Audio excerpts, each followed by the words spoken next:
ફક્ત 5 મિનિટમાં બનીને તૈયાર થઈ જાય તેવું પંજાબી સબ્જીને પણ ટક્કર મારે તેવું આજે આપણે સબ્જી રેડી કરીશું ફ્રેન્ડ્સ. જ્યારે ઘરમાં લીલા શાકભાજી ન હોય અથવા લીલા શાકભાજી ખાવાનો કંટાળો આવતો હોય ને ત્યારે તમે આ સબ્જી એકવાર જરૂરથી ટ્રાય કરજો. ખૂબ સરસ એવું ટેસ્ટી બને છે અને 5 મિનિટમાં બનીને તૈયાર થઈ જાય છે. તો તેના માટે 3 થી 4 ચમચી જેટલું તેલ લીધું છે. તેલ ગરમ થાય એટલે રાઈ, જીરું, મીઠો લીમડો અને 1 ચમચી આપણે ક્રશ કરેલું લસણ ઉમેરી દઈશું. લસણને થોડી વાર માટે સાતળી લેશું. હલકું ગુલાબી કલરનું થાય ને લસણ એટલે તરત જ આપણે તેની અંદર ઉમેરી દેવાની છે મીડિયમ સાઇઝની ઝીણી સમારેલી ડુંગળી. ડુંગળીને પણ આપણે ઓવરકુક નથી કરવાની, થોડી એવી જ આપણે સાતળવાની છે. ડુંગળીને થોડી એવી કાચી જ રાખવાની છે કારણ કે તેનો કાચો ટેસ્ટ આ સબ્જીમાં ખૂબ જ સરસ એવો લાગે છે. હવે ઉમેરી દેશું ટમેટું. ટમેટાને પણ આપણે ઓવરકુક નથી કરવાનું ફ્રેન્ડ્સ, તેને પણ આપણે 50% સુધી જ કૂક કરવાનું છે ફ્રેન્ડ્સ. તો આ રીતે ચલાવતા જવાનું અને સારી રીતે આપણે તેને સાતળી લેવાનું છે. સબ્જી ફ્રેન્ડ્સ તમને થોડી એવી તીખાશ પડતી પસંદ હોય ને તો તમે અહીંયા લીલા મરચાંને પણ ક્રશ કરીને ઉમેરી શકો છો સાથે. તો ખૂબ જ સરસ એવો ટેસ્ટ આવે તેના માટે ફ્રેન્ડ્સ આપણે 1 ચમચી જેટલા લીલા ધાણા ઉમેરી દેવાના છે. છેલ્લે પણ ઉમેરીશું પણ અત્યારે ઉમેરશું તો ખૂબ જ સરસ એવો ટેસ્ટ આવશે. તો આ રીતે સારી રીતે આપણે બધી વસ્તુને સાતળી લીધી છે. તો હવે તેમાં આપણે થોડા એવા રૂટીન મસાલા કરવાના છે ફ્રેન્ડ્સ. ફટાફટ બનીને તૈયાર થઈ જાય છે. ટિફિનમાં આપી શકો છો, બાળકોના લંચ બોક્સમાં પણ આપી શકો છો. આ સબ્જી ખૂબ જ સરસ એવું ટેસ્ટી બનીને તૈયાર થાય છે. ઠંડુ થયા પછી પણ ટેસ્ટી એવું રહે છે. અચાનક મહેમાનો આવી જાય ફ્રેન્ડ્સ અને પંજાબી સબ્જી બનાવવા માટે તમારી પાસે સમય ન હોય ત્યારે પણ તમે જો આ સબ્જી બનાવી લેશો ને તો મહેમાનો પણ વખાણ કરશે તમારા, એટલી સરસ ટેસ્ટી બને છે.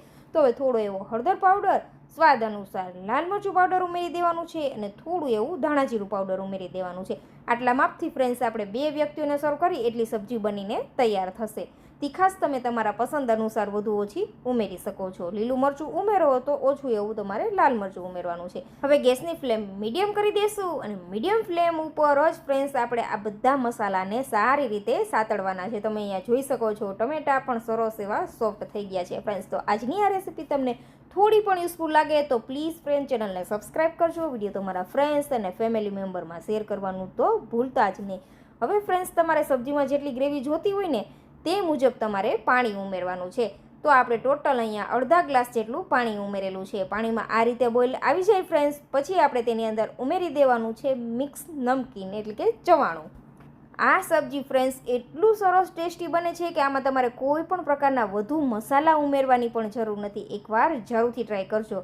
તો આ રીતે આપણે ચવાણું ઉમેરી દીધું છે. જે 10 રૂપિયાના પેકેટમાં આવે છે તે આપણે ચવાણું લીધેલું છે. 1 પેકેટ ચવાણું લીધું છે એટલે આટલા માપથી ફ્રેન્ડ્સ 2 વ્યક્તિને આરામથી સર્વ કરી શકાય એટલી સબ્જી બનીને તૈયાર થશે. જો ગ્રેવીવાળી સબ્જી તમને પસંદ હોય ને ફ્રેન્ડ્સ તો તમારે થોડી પાણીની માત્રા વધારી દેવાની છે. ખૂબ જ સરસ એવું ટેમ્પટિંગ આપણું સબ્જી બનીને તૈયાર છે. તો લીલા ધાણાથી આપણે ગાર્નિશ કરીશું અને અડધી મિનિટ માટે આપણે થવા દેવાનું છે. આ રીતે તમે જોઈ શકો છો.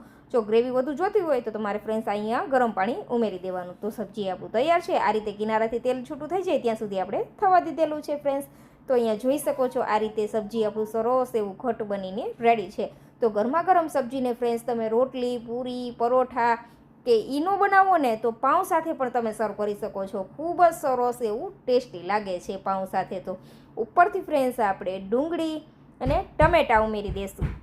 ઉપરથી ડુંગળી ટમેટા જરૂરથી ઉમેરજો ફ્રેન્ડ્સ. તેનો ક્રંચ આ સબ્જીને કંઈક અલગ જ ટેસ્ટ આપે છે. એકવાર જરૂરથી ટ્રાય કરજો. હવે તમારે જ્યારે લીલા શાકભાજી ખાવાનું ફ્રેન્ડ્સ મન ન થાય ને ત્યારે જરૂરથી ટ્રાય કરજો આ સબ્જી. ખૂબ જ સરસ એવું ટેસ્ટી બનીને તૈયાર થાય છે અને ફક્ત 5 મિનિટમાં જ બનીને તૈયાર થઈ જાય છે. તો એકવાર જરૂરથી ટ્રાય કરજો.